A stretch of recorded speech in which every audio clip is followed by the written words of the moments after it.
All right, thank you everybody for attending. My name is Jeff Weiner, and I am one of the co-founders here at RoQuantum, and I want to welcome everyone to our latest webinar, Using Drones for Agriculture and Commercial Appraisal. It's with Lamar Ellis, formerly of Drone Noir, now of Drone Education Services. We'll talk about that in a little bit. We want to make sure everybody is connected, everybody can see the screen. We here at RoQuantum are using a new gadget, Crowdcast, so we'll apologize in advance if there's a glitch or two as we get used to this new, hopefully easier technology. So just a couple of logistics as we get started too. One of the things we always do in our webinars is we like to do a quiz and a $50 gift card giveaway. So that'll be at the end of this webinar. At the end of the hour, we'll be asking a really simple quiz question based on the content that we covered today. And for everybody that emails in a correct answer, we'll have a random drawing and we'll send that person a $50 gift card. So, all right, so let me do some quick introductions here. On the line with me as well, we have Dennis Dull, a co-founder also at RoQuantum. He's joined me for a lot of these webinars. Dennis.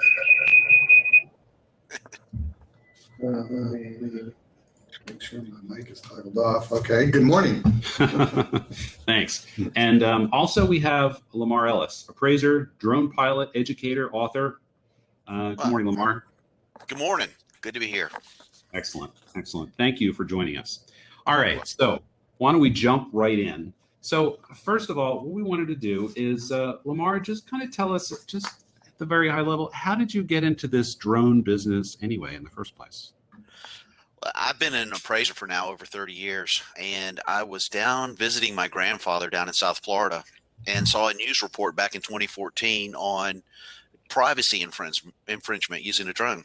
And as the drone was taking off from the front of a multi-million-dollar home, I got to see the home from a different viewpoint, and I was just totally amazed. And I could care less about the privacy infringement at that moment. I was thinking, wow, the applications to appraising are just massive.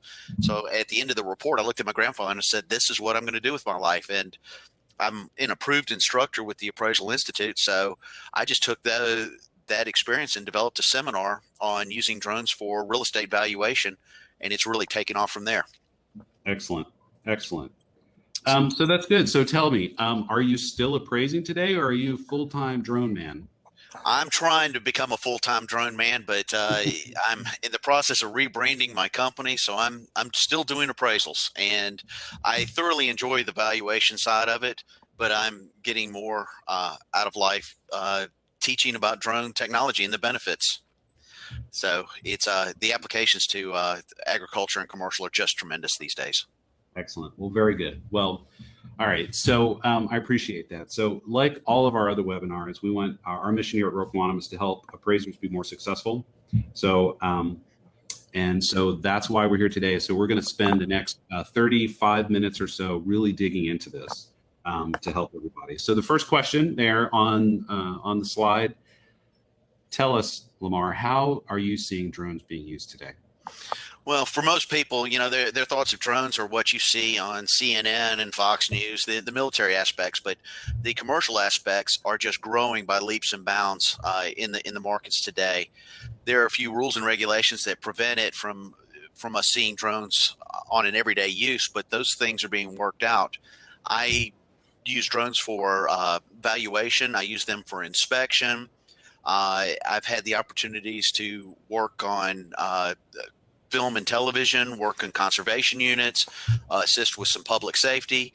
The benefits are tremendous. And the main thing about a drone is that it allows you to inspect places from a totally different vantage point, and it also mitigates risk.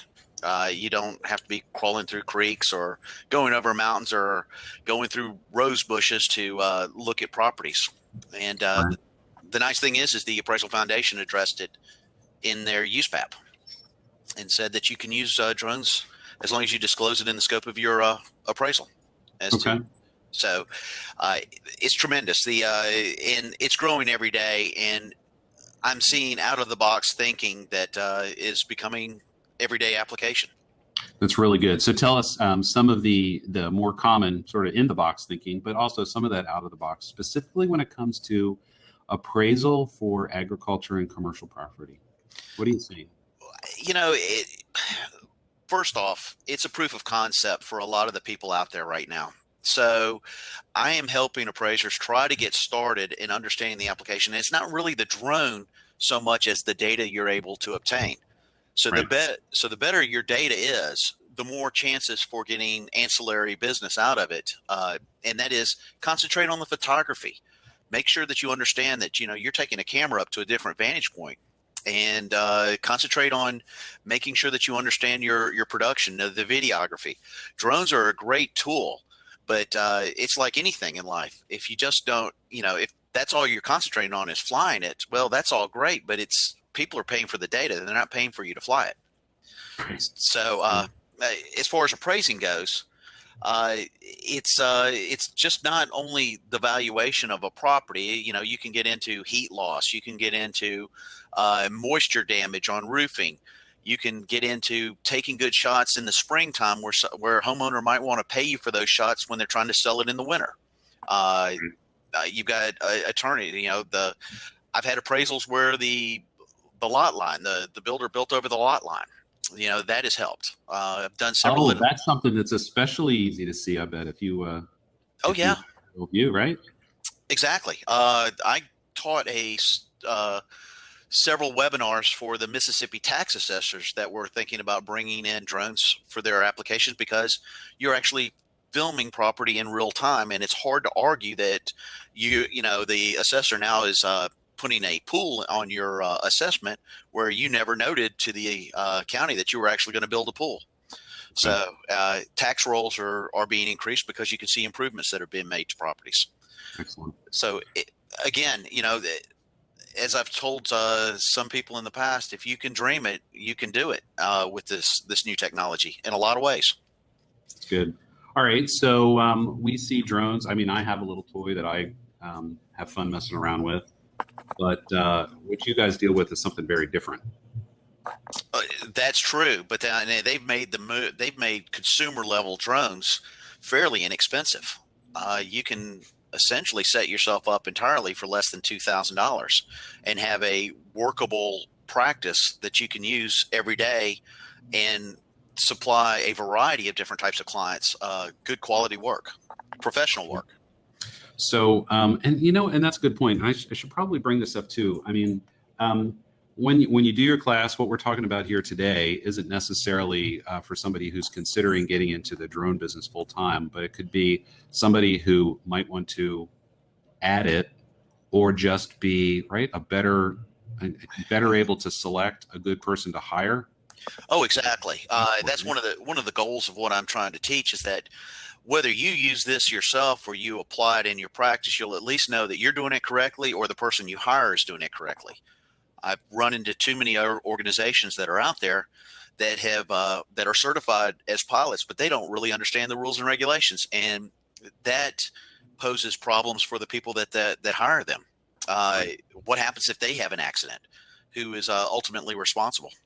Okay, that's really good. So before we get into the regulations, though, tell us a little bit about the models you like to use. Well, today the biggest model out there, and the one that's used the most, is actually the quadcopter, and that's a 4-rotor drone. And the reason why it's the most popular is because of a rule and regulation that says you have to keep the drone within line of sight. And so it's popular because it's easy to maneuver in tighter spaces. You can get up close to like a roof line. You can get really good still shots from the air. And so it's the quadcopters, or the multi-rotors, so to speak, are the ones that are the most popular today. But I don't see those as being the most popular in the future for something like agriculture, because a fixed wing runs on a single motor, and that single motor being powered by that one battery can stay in the air a lot longer and cover a lot more ground. Right. So again, it bleeds over into the rules and regulations as far as line of sight. Today, you have to be able to see it, or you have to have somebody standing next to you as a visual observer that can see that drone in the air at all times. But one of the things you mentioned, so about the quadcopters, right? Mm-hmm. So they're vertical takeoff and landing. They're very maneuverable, but probably the ones that you use have all the advanced software in there, so that they can hover in a specific location, even in a crosswind. Definitely. Well, Right. it depends on how big a wind you have. Right, right. Not in a hurricane necessarily. Not in a hurricane, but the thing is that they are GPS based. So when you let go of the controls, they usually will hover in their one spot. And that's one of the things that I do recommend is that if you get where you are overwhelmed with what you're doing, let go of the controls and let the drone go into a hover mode so you can get your head back into the game. That's right. So I do that as a comparison to the little one that I have. And I don't know, maybe it cost $100. I'm not sure. But it does not have that capability. So the video and that I took looks like somebody who's totally out of control. It'll make you seasick just to watch it. So, yeah, but you know what? The thing is that you're earning a healthy respect for what they can do. absolutely. Yeah. And Absolutely. I totally recommend anything less than $200 to get started with, because you hit a tree with a $200 drone, it doesn't feel quite as bad as if you hit it with a $1,000 one. So, Right. yeah. Exactly. Well, good. So tell me then, you touched on it a little bit. Let's dig into the rules and regulations. The U.S. seems to be, in particular, pretty strict, even compared to places like the U.K. and other places, when it comes to where you can use them. Actually, the UK has gotten very restrictive on where you Oh, can have fly they? them. Yeah, so the world is basically taking notice that drones give you access to areas relatively easy. And so, one of the things I will suggest is that if you're thinking about getting into the commercial aspects of drones, always consider the newest ones on the market, because they have now got software on there which has geofencing, which will tell you whether or not you can fly in certain areas or not.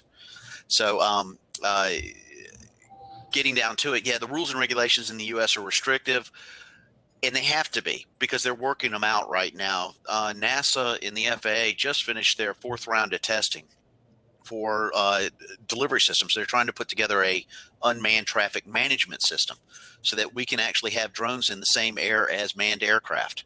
And that's the biggest scare right now, is the FAA controls the airspace. They just want to make sure it's safe. Right. So, being able to identify the drones that are in the sky and being able to make sure that they are flying safely and within the rules certainly can make this industry take off a lot faster than, the rogue pilots that are out there doing it wrong. Exactly, right. Because you could be assessing some agricultural land or a commercial property that's next to a small airport. And who knows, if somebody's not paying attention, they could actually strike an aircraft, or even work, even not that elaborate is that you could be doing it next to any given road. And if you lose control, it could hit a car, and that person could lose control and have an accident. Well, that's where the rules and regulations come in, and that is risk mitigation and emergency procedures. What happens if you get into an airspace where there is another aircraft or another drone in that airspace? What do you do? And it's nice. We've got this thing called a Part 107, which is essentially about manned aircraft flight. And what they're trying to do is, they don't really have any applications for unmanned. So they want to teach you about manned aircraft, because it doesn't matter if you're following every rule possible. If you were to hit a manned aircraft and cause any kind of damage, it's your fault, even if they were in the wrong as far as the airspace they're in. Because you've got something that's unmanned. If you cause injury to a person, it certainly has repercussions that are tremendous. Right.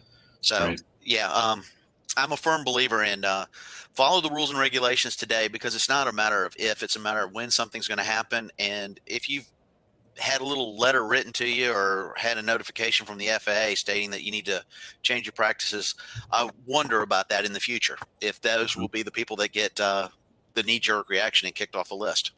Okay. So tell us about that a little bit. Let's dig into what are some of the steps that people need to go through to be certified to be able to operate a drone. Oh, that's a great question. Yeah. Essentially, the steps are, it's called a Part 107 certification. And if you're not already a pilot, then you have to take a knowledge test. And a knowledge test is 60 questions, cost $150. And there's a phone number to call, and they'll schedule you the test with a certified test giver at one of the local airports or training facilities. And it takes 2 hours to complete. And it basically just covers manned aircraft rules in understanding weather, load and performance, the psychological effects of drugs and alcohol, do you feel macho that day, or they cover everything that you might have to deal with the airspace that you're in. And then they'll also give you things that you can't fly at night, you can't fly over 400 feet, can't fly beyond line of sight, how to understand airspace, such as classifications. So like the example you gave, if you're flying next to a little airport, well, if you're within 5 miles of an airport, you should notify somebody that you're going to be performing a drone operation, so that they at least have a name and a number that they can call and say, hey, listen, we've got a flight in the area, or you can't fly because we're using the airport today.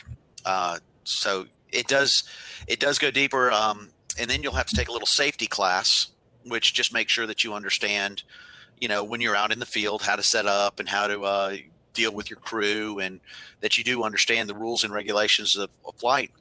And essentially that's it. They don't test you on whether or not you can fly a drone. They just test you if you understand the rules. Okay. And then it's up to you to make sure you know how, and then caveat emptor, I guess, right, when it comes to following the rules. So true. The one thing that the FAA is more concerned with is that you're not normalizing a deviation. And that means, we all know that the speed limit on the expressway is 65, 70, but yet we'll go 5 miles over the speed limit because we know we're not going to get a ticket. That's their biggest concern, is that we normalize something like that, I can fly beyond line of sight. I've done it 1,000 times. Well, what happens the day that you do it and, you hit somebody or hit something, you've normalized a deviant behavior. So they want to basically, that's the one thing that people have got the access to this airspace, and they think, all these things are still toys, but they're really not. You're flying an aircraft, and there's a lot of damage that you can do up in that space. So Right. Doing it correctly is so important. Okay. Yeah. Sorry. It just leads me to the question. All right. So tell me, do a lot of people find that it's too much trouble and it's just easier to hire somebody? It goes different ways. You've got the people that are geeks like me that just love this kind of stuff and will spend hours looking at YouTube videos and reading manuals just to find out how to do it. And then you've got the people that'll go out and purchase a drone, say they're going to get into the business, take it up in the air one time and go, oh my God, this is more than I ever dreamed. Pack it up and they won't see the light of day ever again. All right. So it's like anything in this world. Like you've got athletes that are the best baseball players and can just seem to hit a fastball at 99 miles an hour. And then you got people like me that can't hit a ball when it's coming over at 50. So it's just a matter of what you're used to and how you deal with this stuff. Well, that's good. So that's a really good kind of segue into the scope and pricing concept, whether it's one you do yourself or one you subcontract to someone else. Mm-hmm. Tell us a little bit about what goes into scoping out an assignment, and think of it specifically in terms of appraisals for commercial and for agricultural. What kind of scope factors do you think about when bidding a job? Well, the first thing I do is when I get the assignment, I make sure that I know what the property is. And then it's like everything that I do with appraising. That's where appraisers have got the aptitude to do this so well, because they're already prepared. They've got the filing systems. They already understand how to inspect a property. So naturally, I'll go to my Google Maps and I'll look at it from the air. Right. And just make sure that it's an area that I can fly. And then there are apps on the market, such as Before You Fly with the FAA, which will tell me if I've got airspace that's compromised. Exactly. Well, yeah, appraisers are all about the details, right? So that makes well, we're all CYA. We've been trained that way. I like to think of it as all about the details. That's the best way to look at it. But essentially, you go through that. You see if you've got any airspace requirements, things that you need to address, and that in the scope of your pricing comes in. Are what kind of production do you want? Do you want photographs? Do you want videos? Do you want a combination of the two?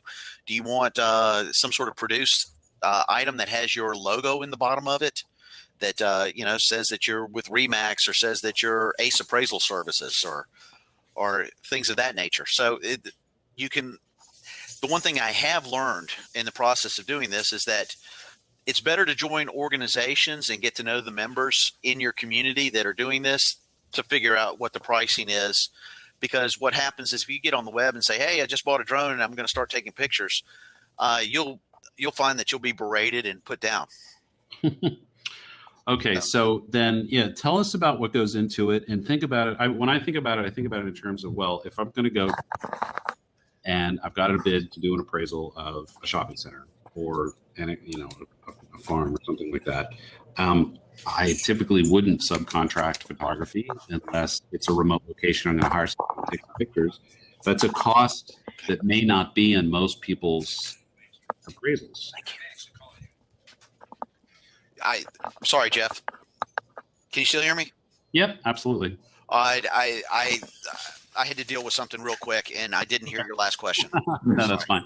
So, and Dennis, tell me what you think about this, right? When you do an appraisal of commercial property or perhaps land or ag, I assume you guys typically plan. You're going to go out, you'll inspect the property. That act is not in and of itself an expensive proposition unless you're traveling multiple hours and you're billing for that time, right? Doesn't this so a drone photography or video collection also doesn't replace that? You still have to be on the ground too, don't you? Right? So tell us about, Lamar, how people incorporate what, to me, correct me if I'm wrong though, feels like an incremental cost, how you calculate the cost and how you demonstrate the value of that aerial photography. Well, the thing that I'm starting to see today is that it is a proof of concept kind of model. Like the local banker that I have discussed this with has stated he doesn't really care about the photographs and the videos that I'm taking off the property. So what I'll do is I'll put into the appraisal report that I've got drone photographs and give a drone photograph of the property, because like I said, our reports have got tentacles on them, and people see that you've got drone shots. Ancillary business can come out of this at the back end. If appraisers are notorious for giving the kitchen sink and then not being paid for it. So this is one of those ways that you've got the data, you store the data. And what I'm telling you is that when you're done with an inspection, store it. Store the data. Don't go out there and say, well, in the future, somebody might be coming back and want to see a nice production. The only time that you would want to do that on your own is that if you're filming a great piece of property and you wanted to use it in your demo reel. All right. So, but where it will matter, though, I would think, is, especially for that banker, is if you make a determination about the property from your aerial photography that is important to the appraisal that you wouldn't have necessarily easily gotten if you were just on the ground, right? So what if the roof was damaged and you didn't necessarily catch that? That's something the banker would care about, right? Well, I actually have had that happen. Okay. And actually had a tree limb that had fallen on a warehouse, and I did not have access to the roof. But I could see the tree limb on the warehouse, and as I tried to walk to get a better vantage point, there was just no way to look at it. So I took the drone up, and ironically, the tree did not damage the roof, but the roof had already started to have little areas where water was pooling on it. And inside this industrial building, they were doing film and television audio work. So they had really expensive equipment where the water had the potential of starting to go through the roof lines and cause damage. So we ended up solving a problem before it started to happen. And so that aspect of the drone led me to get additional assignments that, like a church, that they were supposed to repair the steeple. And you couldn't get a good shot of whether or not the repairs were made on the steeple. And you could tell that they did not repair it. Oh, that's a really good one. Clearly, it's going to be high up and it's going to be hard to inspect because you can't get up there unless you had scaffolding, which exactly. That's a really good point. So any structure that's not, I mean, I suppose you could say some roof inspections, you could go up to the roof and you can walk around, you can look at it, and other ones may not be necessarily that easy to get to. So, all right, so you talk about an example. The tree limb example is excellent. You couldn't get up there, and had you not had the drone, you would have missed that important feature. Right. That seems to me that there may be some properties it's pretty straightforward, but there's a lot of them where it could be a pretty smart, just to be careful kind of thing to do. I actually had one situation, a litigation assignment, and I saw that a tree limb had gone over a roof. And when I was walking inside the building, I could see that there were water spots in the the acoustic tiles, drop acoustic tiles in the ceiling, it really wasn't that bad. So I took the drone up, and when I looked at it, I could see that the tree limb had dropped seeds that were lifting up the metal sheets on the roof. And essentially that was causing a huge problem that just hadn't been noted quite yet. Right. And so whether or not the determination came, you can't really fix a portion of the roof and solve this. You might have to replace the entire roof. Okay. So that's really good. So tell us then, so we can answer this a little bit. Right. How do you handle pricing something like this? Do you do it hourly? Do you do a fixed bid? Do you do something else? Hourly is hard to do because people don't see how hard you work afterwards. And and this is also one of those things, the more you do it, the better and the faster you get. So you price by the hour when you first get started. Oh my gosh, you might be charging somebody in the thousands. So it's usually per job, and it's dependent on where you live. It seems that East Coast and West Coast properties, they pay a lot more money because they have more higher end homes. Whereas in mid-America and down in the South, they don't pay quite as much. I've seen as low as $50. Okay. Well, what about commercial? Same thing. And it depends on what your client is asking for. If they're asking for just photographs, then your pricing would be different if you were supplying video. And then it'd be different if you were supplying photographs in video. So if you look at it, you look at a photograph as being, they'll look maybe 10 to 15 shots. Then add a little video, and then you're going to have to do some post-production on that. Right. And then again, if you wanted to put their little logo in the bottom of it, so that they could identify that it was their property. Okay, that's good. So we have a question from Jim Pruitt. He's asked, is it your standard practice to use the drone in all of your inspections, or do you price it out differently when bidding the assignment, standard inspection at one price, and add, say, $100 for a drone inspection? No, I don't add anything for the drone inspections right now. I have the option of using drone inspections, and what is starting to happen is that people are noting that I'm using a drone. The data that I'm getting is effective and usable, and now they're starting to pay me separately for the drone usage. So, like I've been saying, it is a proof of concept kind of model to a lot of people right now. They see the value, they just don't know how to price that value. Okay. Into their work. So what you're saying is that you're also seem to be doing it a little bit. Sounds a little experimental still. Well, we're right at the cusp of this thing starting to become more propagated, and my goal is basically this offers a chance for an initial entry into the market to understand that, hey, you might not be making money today, but there are going to be times in the future where once people start to identify the benefits and what they're able to achieve with this, they'll start paying for it. Okay. All right. Why don't we go to the next slide here, because I know we've started to talk about some of this. Tell me about the process you go through at a site visit, thinking specifically in terms of commercial and ag appraisal. Well, I'm an appraiser, and appraisers are so well set up for this. I'll do my site inspection, my walk around first. I'll take measurements of the building, but while I'm doing that, I'm also looking up above to see where the tree lines are, power lines, chimneys, antennas, any kind of cell towers, anything that might affect the flight of the drone. And I make note of that. And so by the time I am set, and I'll also look around to see where a great landing and takeoff zone is, so that you don't see it in the pictures of the property. And I'll also look to see where I can stand so that I can have visual sight of the drone, but I can also not be in the photographs and the videos. Right. So, that's one of those things that as an appraiser, I've already got the training to be able to walk a piece of property and make not only physical notes, but mental notes. And it's quite valuable once you start getting into using the drones. And drones are very easy just to set up and get them off the ground. It's just pretty much, what do you do with it when you're up in the air?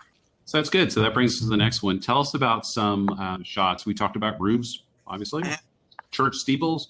Tell us about some of the other shots that you found especially useful during appraisals. Well, it's about the data that you achieve, and understanding your camera, whether or not you need to use a filter, understanding your aperture speeds and your shutter speeds on it, and also understanding the format that you're shooting in. One of the things that I've started to note is that if you're taking strictly photographs, there's a format shooting it in RAW. And what RAW is it brackets a photograph to where things that when you look at a standard photograph, you see things in the background being fuzzy. Well, this was basically taking it in brackets to where the background is featured in one photograph, the subject's featured in another photograph, and then the front is featured in another photograph. And those photographs are stitched together so that you can actually have a clear vision of what's going on behind the subject. And one of the things that I've noticed is that what I've intended to shoot is not always the valuable information that I actually pull off my drone footage. It's always something beyond. It's that I'm filming something and I'm thinking that, oh, well, I got what I needed. And it's after reviewing the videos, I'm going, oh my gosh, look at that. I had no idea that popped in at the very last minute. It's really good. So what I'm hearing out of that, Lamar, is that not only are you the drone expert, but you've had to learn a lot more about photography and videography in the process. Well, once I started to realize that it's the data retrieval is what they're paying you for, that I began to understand that, you can be the best person measuring a piece of property, but if you didn't know how to apply those measurements, then what good is that? So that's kind of like what a drone is. You got the ability to take the camera up in the air. So that's really good, and that's one of the things that, as far as all us land-based here, we're doing a site inspection. We're using, if you're using your smartphone, like we'll talk about here, using Real Quantum's mobile app, and you're on an iPhone. iPhones keep getting pretty amazing at just being able to make you a better photographer between the dual lenses and the automatic light adjustment and the AI that's used to filter and adjust the photographs. It's possible to make yourself a lot better photographer than you would have just a couple of years ago. And, I know so Dennis, as an appraiser, your job isn't like taking photographs for a broker. You're not trying to see how the morning sunlight comes into your office space and gives natural light to all the employees, or highlights this great sculpture that you have in the lobby. You're the ones who are going to the corner of the foundation and taking a picture of the crack. Leaking, right? That kind of stuff. But with that said, good quality photography improves the quality of your appraisal product when you're done. And what you brought up, Lamar, is that if you do a good job and you don't have glare and you have really good exposure, you will see things that you might not have otherwise seen. Exactly. And, it also applies to this. If once you're established as being the person that can obtain the data, appraisers meet a whole bunch of brokers out there and a whole bunch of agents that are looking for people that can put together good videos and photographs to showcase their properties. That's why it sounds like you're getting some interest across a variety of different disciplines. Yeah. Oh, exactly. Well, they've already discovered that I think it's 68% of homes are selling faster with aerial videos and photographs. Yeah, I think that's I think that's almost a requirement now. If you want to have a really good view of your listing, you're going to have to have drone photography. Well, that's good. Especially on higher price ranges. Exactly. All right. So we just have a couple of minutes left in this section. Tell us about this post-production process, delivering both video and still photography. What do you go through to get those ready for a client? Well, it depends. If like I said, if the client wants photographs, then I've got an editing software program that will stitch photographs together, because I'll do the bracketing where I'll take several different photographs of the same item. To put it bluntly, I'm taking one picture that's filming it in 3 different or 4 different ways, and I'm stitching the photograph together so that so that you can sit on your computer and you can zoom in on different features. So you were talking about cracks and things. I've actually flown properties before and taken pictures and then gone, oh my God, I had no idea there was a crack. And I'm able or a fogged out window on the second floor that I just didn't notice when I was walking around on the ground, because you're looking up in the glare of the sun, you can't always see what's going on up there. So then with the video production, I've started to learn, and on my website, once that is complete, I'm going to have video shots that you should learn. And here's the thing. When you first get started, you're always thinking that everything's epic and great, and you'll have, 1 minute of flying into the property. Well, most people's attention span only lasts 7 seconds. So a lot of short, quicker shots are more effective, where you can see a lot of different things. And then people in post-production are using music. So you're timing it. So like the beats of a drum, like boom, boom, boom, could be 3 different shots with each beat. Grabs attention, makes people focus, and makes them feel good about what they're seeing. So tell us a little bit about, right? So when it comes to an appraisal document, which is almost universally delivered in either sometimes printed form, but most times electronic PDF, right? So we're talking photographs. So photos from a drone can be incorporated the same way as photos taken from any other means can be included in your report. Right. Tell us about how you deliver video for appraisals.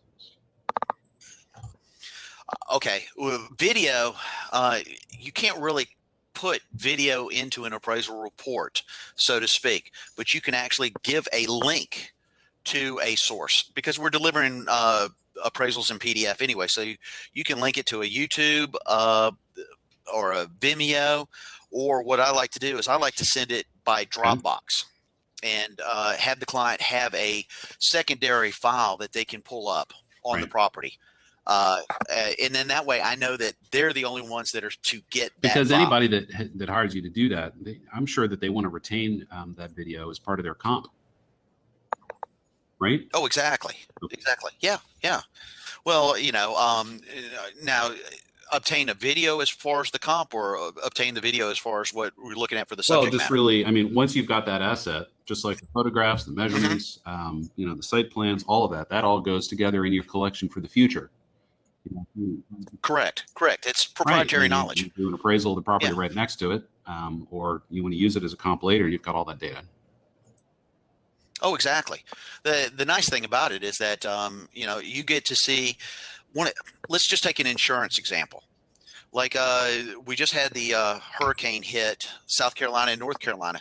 There are video shots and photographs that were taken from drones that are now being compared to today's events. And so they actually have established baselines. And that's another thing. Appraisers can establish a baseline of what a property looks like today.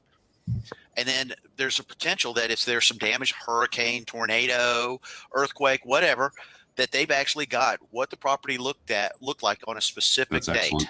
So yes, those are, and you brought up the use of you said YouTube or Vimeo, which are places to just generically host videos, but you also mentioned Box and Dropbox. So one of the things that we talk about a lot at Roll Quantum is for appraisal offices to convert from local storage to cloud storage.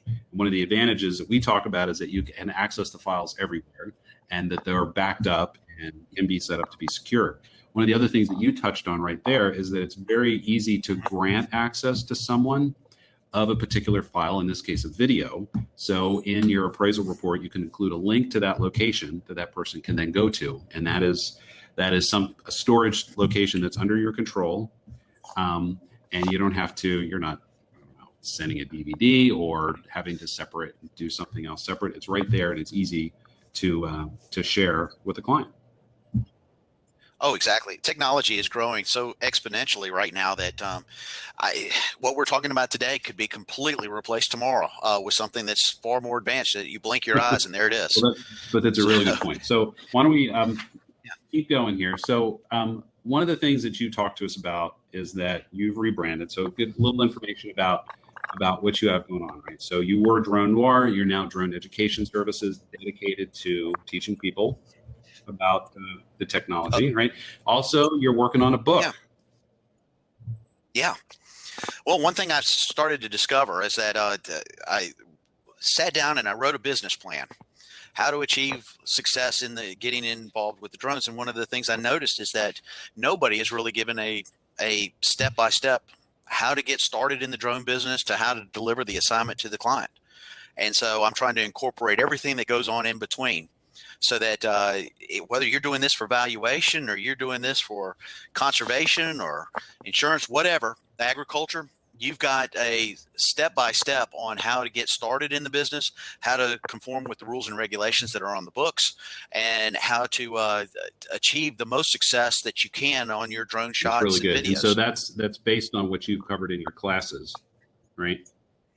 That's going to be that's essentially what the classes brought in, but now I'm got a new seminar that's just basically called Appraisal Aerial Inspections Using a Drone, that focuses on all the chapters in the book and just goes from beginning to the end, so that you got all the rules and regulations and all the applications tied in together, so that you could essentially leave the class and start your own business. That's really if you wanted good. to. So you've got a couple coming up. You're talking. We've listed here. You're going to be in Anaheim next month, Salt Lake, and Boston in November. Mm-hmm. The Boston one is specifically for the National Association of Realtors, right?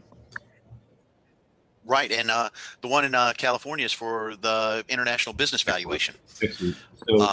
And then you've got more. So you talked to us about how you've been, and you were here in Kansas City last year. So you'll bring your class to chapter meetings too, right? For the Appraisal Institute or the ASA. Yeah, correct. I was in Lexington, Kentucky, and Chattanooga, Tennessee last week. So it's as people are identifying the popularity in this technology and the uses that are out there, the early adopters are either finding success or finding ways to be possibly successful in the future. All right. Well, so everybody make a note. We'll do it again at the end. But if you would like information about bringing Lamar's class to your local chapter, send him a note at Ellis III. That's Ellis III at bellsouth.net, and you can get back with him quickly, right? Yep, excellent. Definitely. Thank you, Jeff. All right. So what do we want to do to keep things clipping along at a good pace? We're going to switch gears now, and we're going to do an overview, right? So we've been talking about drones, drone photography, collecting video and photographs. So what we want to do now is take a couple minutes, Dennis, and have you walk us through the mobile app, right? So we launched the mobile app in August, and it's a companion to the Real Quantum web app, and it's specifically designed to facilitate a site inspection, right? So you've got a couple of screenshots here, because trying to do a demo of a mobile app when you're chained to a conference bridge is hard. So we dispense with trying to get a mobile phone under a camera working, right? We do the screens, but then you're going to do a screen share of the web app after this, right? Yes. Okay. Why don't you go ahead? So as Jeff just mentioned, our mobile app is designed to work in conjunction with our appraisal software app. It's a web-based app that's designed to streamline the appraisal process, so you can produce your appraisal report, do your analysis, track your properties, do it all on the web. And the mobile app is designed for iPhone or iPad to use with that on property inspections. So from these screenshots, you can see the first one on the left. It's just it's a learn more. The first few times you open up the app, if you have questions, you can click a button. It'll show you how to do different things. It's pretty intuitive, and you won't need it a lot, but it's there. The second is where you put in your email address, click next, your password, and then you're into the app. So that's the introduction into the mobile app. Do you want to go to the next page? Next screen. All right. And here are some various screenshots. You can see a variation of text and pictures. And with your text, you can hit your microphone button on the phone and speak the text in. You can describe the exterior of the structure, the site improvements that you're looking at, and then you can take a couple pictures of that. And you can caption the pictures here, or you can capture them back when they're in the app as well. All right, so Dennis, you've got a screenshot here. You've got a fairly complex note that was taken. So do you prefer to speak or type? I like to speak because it's quicker than thumbing on the keypad, but you can do either. I guess you can type if you're about to describe something that may not be so flattering, and you want to speak aloud when you're standing there with the property manager. Yeah. Right? Yeah, if you don't want to offend them as you describe their massive deferred maintenance, but yeah, so both are available, both are handy. All right, and so then you talked about the captions. There's a couple of these, right? So there's the notes, and then you've captioned west side of the building or main lobby. Are those, you just type those in, or is there a drop down? How does that work? Again, you type or speak them in. Okay. And you can also add them or change them when you get back to the office and open up the web app as well. Okay. All right. And so on this far right screenshot here, it looks like you've been continuing to scroll, right? So you add a picture, you add a note, and they keep going through in this order. Yes, it's creating a timeline for you, which is really nice because the way our brains work is to think chronologically. And so if you come back a year later for whatever reason to this assignment and you want to refresh yourself with it, you can go to this timeline and basically relive your inspection. You'll go through the chronology of the photos that you took and the notes that you made. And it will not only bring back what you've recorded, but maybe other thoughts as well as you That's go really back good. through the inspection. So you just relive the walkthrough that you did of the property. Yes. Right. Okay. Okay. And then the next screen here shows a couple of different options, right? Yeah. One of the really cool things about this web app, this mobile app, is that it records the direction that you're facing when you take the photo, and that will come through in your timeline. You'll always have a record of that. You get a longitude, latitude, date, and timestamp as well with every photograph, which for some assignments is very important. Yellow Book requires that sort of thing. And if you've got a lot of buildings, taking a lot of pictures, it's very, very helpful to just automatically have that there. That's really good. And then what's the on the other side, the green outlines? The green outlines just telling you that it's been uploaded to the web. You can choose to have it upload with cellular data. So if you're out there on site, you got good cell coverage, it's loading up as you're working. If you don't have good cell coverage, you can choose to have it sync next time you're on Wi-Fi. But do you have to tell it to sync, or does it just sync for you? You have to open the app. Okay, so once you've opened the app, the sync happens right away. Yes. Okay. All right. Yeah. So we had Tim posted, one of our other co-founders. He was doing an appraisal in 3 or 4 hours away in Nebraska or something like that, right? Yes. Outside of Kansas City. And he liked the idea of being able to do his whole inspection, and then it synced as he was driving home and back to the office. And then because it was several hours, it synced back, and the appraiser that was working with him here in the office basically finished it and was ready for review by the time he was back in the office. Yes. It's really it's very, very, very handy. All right. So this is the last screenshot. Why don't we switch gears so that we can see what you do with the pictures and notes afterwards. So what I'm going to do is I'm going to stop sharing. Okay. And then you can begin your share. Okay.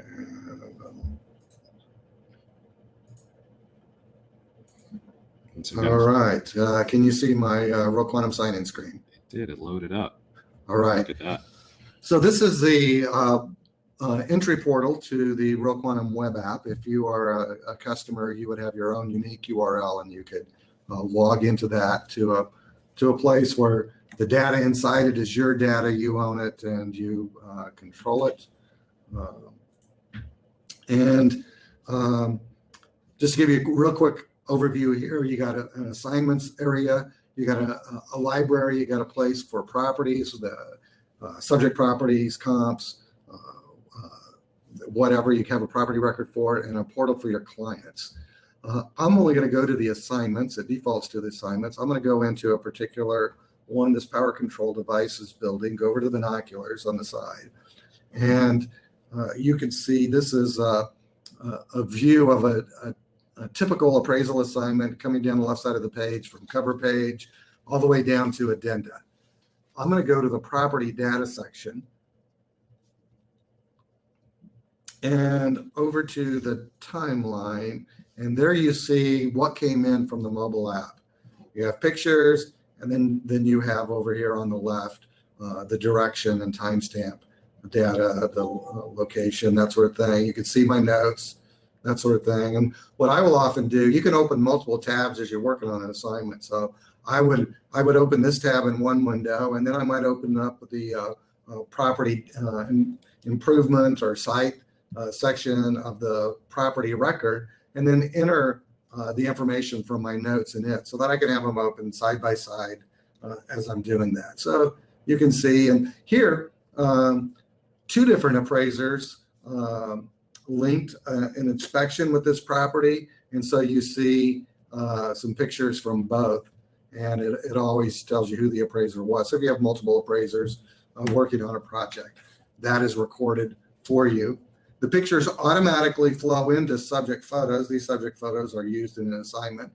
If you have some that you don't want, they're real easy to delete. You just delete the ones you don't want. But the nice thing about it is you don't have to do any upload. It's all done automatically. It's there next time you open up the app. It's a great time saver. I estimate it probably saves 30 minutes on every appraisal, just this one feature of our app. And the feedback that I'm hearing you guys share, because I'm not an appraiser, right? So what you tell me is that you seem to get you get a richer set of documentation, right? And then it's easier to go back to, like with the timeline. Exactly. You don't have to create subfolders for pictures and in your work file and all of that. It's right here in the work area of your assignment. And so that's just one window into this area. I see we're a little tight on time. We have a video that's about 18 minutes long if anyone wants to see a broader picture of the app, or we can schedule a full appointment for a more in-depth look. Yeah, that's a good point. We're trying to keep things quick here because we want to get done within a 1 hour time slot. So trying to get the full context of what the app does. That's good. We can easily set up those demos.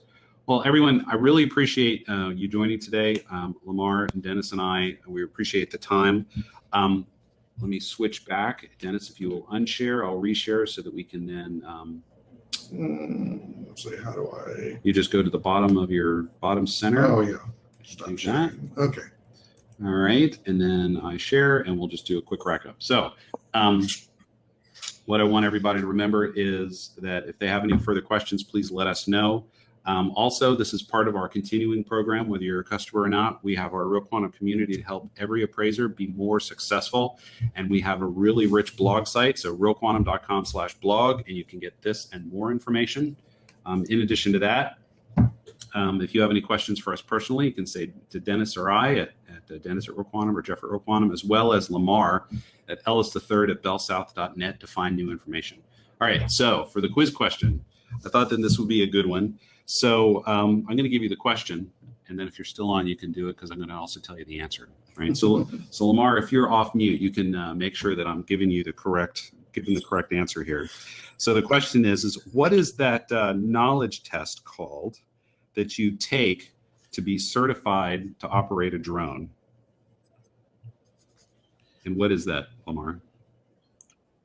Oh, you're asking for the answer? Oh.